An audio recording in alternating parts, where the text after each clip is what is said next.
David, let's pick up where we left off on the topic of PDIT. In your coaching work, you dive into the unique behaviors that are critical to effective leadership. Can you speak to those behaviors and how they intersect with PDIT? The overarching behavior that is an ongoing theme of my coaching work is around the notion of humility. And this stems back to the days of when the book Good to Great came out more than 20 years ago by Collins. And the essence of that work was around studies done on what are the most critical behaviors demonstrated by successful leaders. They researched top performing companies of the time, and among those top performing companies, they then looked at the top executives to see if there was a trend of certain behaviors that was a constant.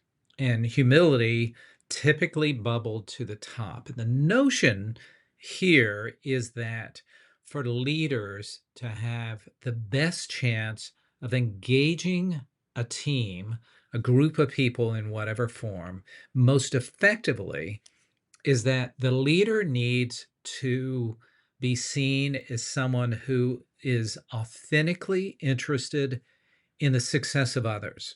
And that's hard for some leaders to do because over time, they may have been told repeatedly that they're so successful, and they may have worked in business cultures where it was essential that they operated with bluster and force, and the loudest voice gets the greatest attention, and the assertion of power was important. But typically speaking, and certainly the data points to this, we know it, that employees are more likely to perform at their highest levels if a leader walks into the room and instead of coming in with pointy elbows saying, "Get out of the way, there's a new sheriff in town, and all of you need to listen up to what I have to say and take direction from me," but instead, the leader comes in and has a genuine, authentic interest.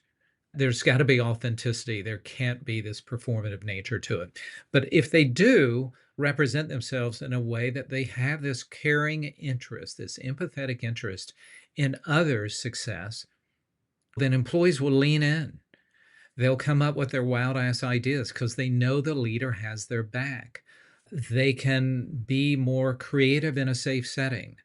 And ultimately, what results from that type of culture, that setting, is that employees demonstrate more commitment in every way that's important to the ultimate success of the individual and the performance of the team, and by extension, the performance of the company. This isn't just a nice thing to do because you're being a nice person and people feel good around you, but instead, it allows that people have space to be creative and bring their own uniqueness to the organization. This is where we can have a separate discussion around the value of differences in the corporate setting, because people who come in with their unique worldviews, their unique life experiences, and if they're given a safe space, a trusted space to come up with their own unique expressions, probably where those unique expressions originated from was a place that someone dramatically different from that individual would not have been able to generate that unique thought. Of course, to end on this note in a rather dramatic fashion, if you have a room filled with a bunch of white guys who think in very similar ways and they look for other white guys who think in the same way as well, then what you've done is diminished the creative performance output of that particular team.